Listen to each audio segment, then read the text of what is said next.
Welcome to the Temple of Flame.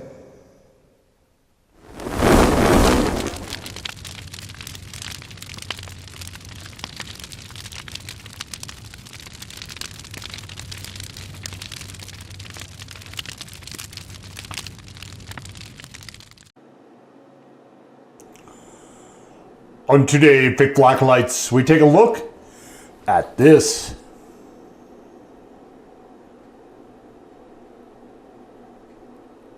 And what this is from Bohica, it is the Ghost Juice. A little thick to be a juice. And of course, Bohica Bandova, here comes again. Yes. Fun name for a sauce company. Alrighty, so we've got a bell pepper, pineapple, cantaloupe, vinegar, strawberry, lime juice, orange juice, ghost pepper, sea salt, garlic, coconut sugar, ascorbic acid, xanthan gum, and turmeric. So kind of an interesting blend of fruits that we don't necessarily always see in hot sauces. Like, I don't recall pineapple, sure, but I don't remember the last time I've seen cantaloupe. And strawberry, probably a little bit more for sure, but cantaloupe is, there's not, maybe not a whole ton of strawberry either, but cantaloupe, I can't think of another sauce other than this that uses that. So a nice sort of mix of different fruits here. Very, very fascinating. I think the color of the hue here is probably from those strawberries. Now, some of those don't really show up in the flavor though. Like, I wouldn't say it's not very, it isn't very cantaloupe or pineapple forward. Strawberry, the strawberry and the two citrus juices, probably the lime a little bit more so than the orange, definitely show up in there. But this is a really, really interesting blend. And it's one that is quite bright and lively. You can see it's a sort of a red-orange, maybe a light red-orange. Very, very cool. It's a very, very, very cool approach here. I dig this sauce quite a bit, actually. Let's get on into it.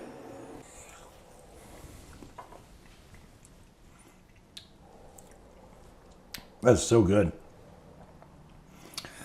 A little bit of pineapple there. Strawberry for sure. Strawberry and pineapple is a pretty good combination. The cantaloupe, I guess, is probably more to just kind of round it out. Cantaloupe, I don't think, is a very strong favorite fruit. It's one where it can very easily get kind of lost. It's a bit on the subtle side, I think. But the salt and the garlic in conjunction with those fruits is just phenomenal. Like, this is just this is a well done sauce. And, you know, for me, when I think of, you know, when I talk to people about different sauces and different sauce styles and so on, when I talk to them about fruit-based sweet hots, I like to have a few examples that I can present, that I can just give them and say, here, this is delicious, go try this, if you want an idea of what this style is capable at the upper levels. And I gotta say, this will be in the discussion going forward. In a lot of ways, this sauce, just kind of maybe not the exact flavor profile, but the idea of something that is more sweet, has a nice depth of sweetness it's not crazy hot, but with some heat to it. I've kind of been looking at for a while. In fact, when I opened this, I had to put the brakes on it so I would make sure that I had enough for this, because I really, really like this sauce. This is hugely enjoyable, and it's not quite tropical, but it has that sort of, it's almost like the best of all worlds of the fruits that they chose for this.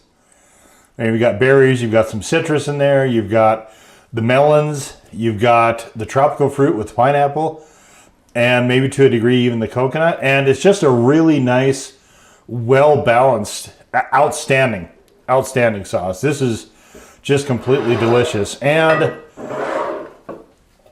I've got here some chicken tendies. And let's see, where can I put this so you can see it? We'll put it over here. A little bit fibrous. That's fine. That's fine. No problem.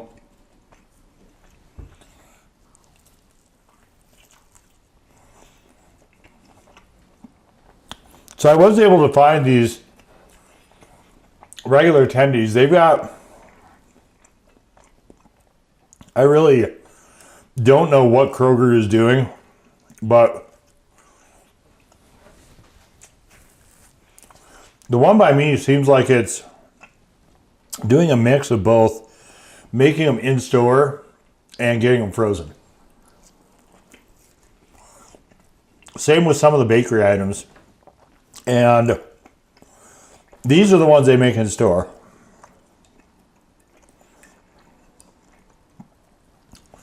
The ones that come in frozen are just straight ass. These are quite good.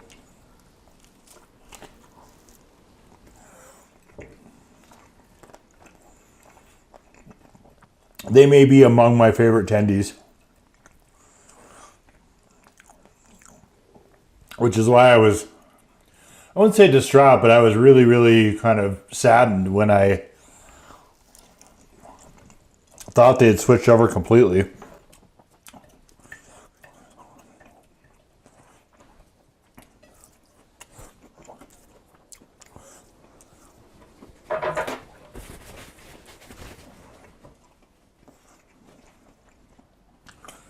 Unfortunately, we live in a time of degradation. You may have heard the term enshittification, and that's exactly what that is. It's a degradation. It's a devaluing of just some of the services and quality, where companies want to treat you like the Roach Motel.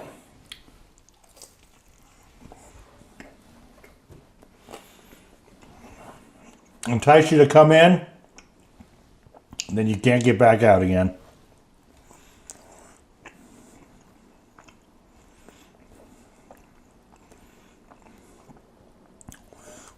And in a lot of respects, you know, with some of the appliances and stuff, they're not even bothering with enticement to get you in.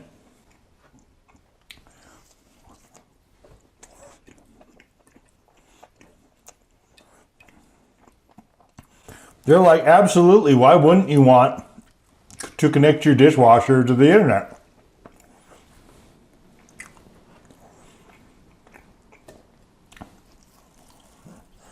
For what? Why? How's that going to help this machine do the one task it's meant to do?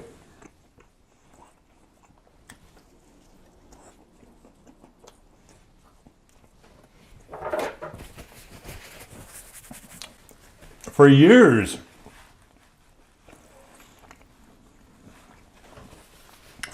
we had old-fangled technology. Years, decades even. Wherein the dishwasher, which is in some ways a glorified lawn sprinkler,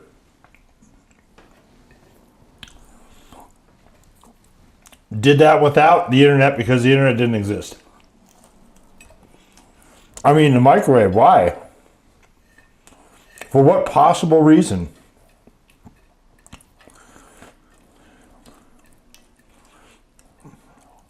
How is connecting a crock pot or a microwave or an air fryer to the internet going to help it perform its task?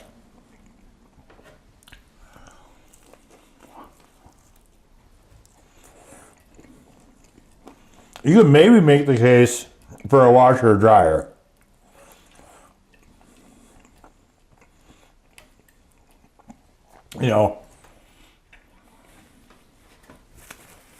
depending on what you're washing and how much you care about wrinkles and stuff,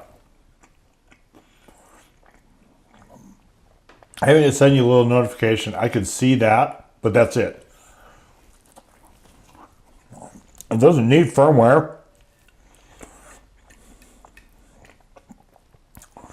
Is this so that the company, do you want to connect it? If you're a company, do you want to connect it to the internet? So you can monitor the usage, so you can monitor the warranty, so you can invade the privacy, so that you can make sure it stops working as soon as the warranty expires.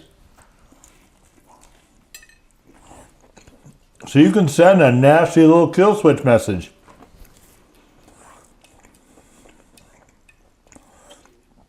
And brick the motherboard. So controls don't work no more.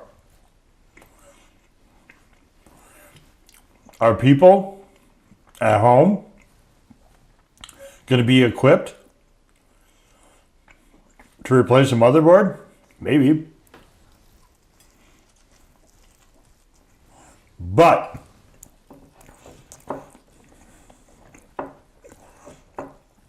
you're going to claim DRM. You're going to say you can't do that. You're going to say it's against the law to repair your own fucking machine.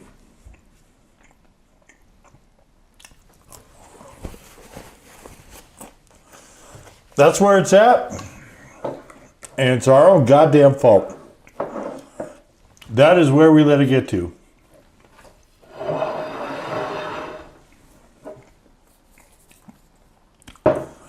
Obviously, we're not the ones doing it to ourselves. It's not the majority our fault. We're not the ones out there trying this crazy bullshit. We let it happen. And they took that tolerance as us condoning the behavior, as endorsement of that behavior. They're saying, this is what you wanted. You let it happen, this is what you wanted. You wanted us to do this to you. We have a whole litany of corporate abusers. And the only way to make them stop is to not tolerate it anymore. So, that aside, let's talk here about this fantastic sauce. I wasn't overly impressed with their previous entry. I think that was a pineapple habanero, maybe. I can't recall off the top of my head. It's been a while since I've had it. But I wasn't overly impressed. And I was looking at this one and I went, this is a really interesting combination of ingredients. So why don't I give them another shot? And man, I'm so glad I did, because this is just such an absolutely delicious sauce. It is really, really unique, even in the fruit-based sweet hots. It's got that, like I said, that liveliness to it, but it's got that combination of flavors that I can't think of anyone else. Not only that none of them have this, they don't have it, but not only that is even like it. It is, they really hit the sweet spot here of having something unique, but also phenomenal. And so if you're looking, if you're not familiar with what sweet hots are capable of, this is a good one to look at. Now, I wish the heat was a tad more. I'll be honest. I wish so we've got, what do we got? 1, 2, 3, 4, 5, 6, 7, 8, 9, 10, 11, 12, 13, 14. And this is 9. Ghost peppers are 9 out of those 14 ingredients. Would I have preferred it more, maybe like 4 or 5? Yes. Yes, I would have. Ghost peppers, I think, are so very flexible. They can add a little hint of smokiness, but they're not as abrasive as a lot of the other super hots are. And, they're a touch milder as well, so I think you kind of need a little bit more forward in the mix. I think this would be interesting with Reaper where there you have a little bit of inherent fruitiness to the pod itself. But even just driving the ghost pepper forward a little bit in the mix, I think this would have been definitely a more satisfying level of heat. As it is, I mean, it's a 1. So you can also sort of get into the realm of ghost peppers. You know, if you're just trying to dip your toes in, this is another good one to get.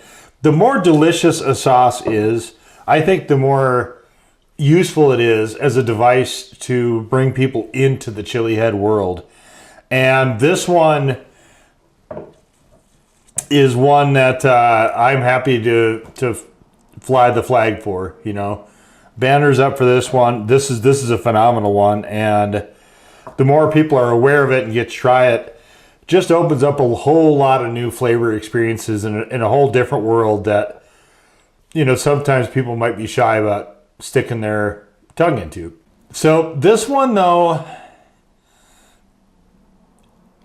with those fruits and that sort of liveliness to it, it isn't cloyingly sweet. It isn't a hyper sweet sauce.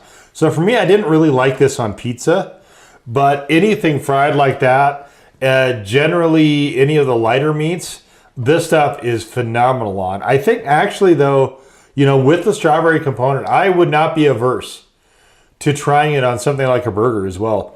I think that could be quite good. Pineapple and burgers go together well. Strawberry and burgers go together well.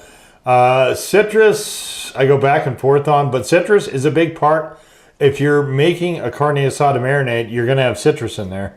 So it obviously works in some settings. So I wouldn't be averse to giving this a shot on burgers, but it is so delicious. It's one of those sauces that is so delicious, even if it's not great, it will still be okay. And you always need sauces like that, for sure. So definitely just a wonderful, wonderful job they did with this. And it was a bit unexpected to me, but man, I am pleased that I got a bottle of this, for sure. And we'll just leave it right there. So that is the Bohica Ghost Juice Hot Sauce. Now go forward in peace to serve the flame.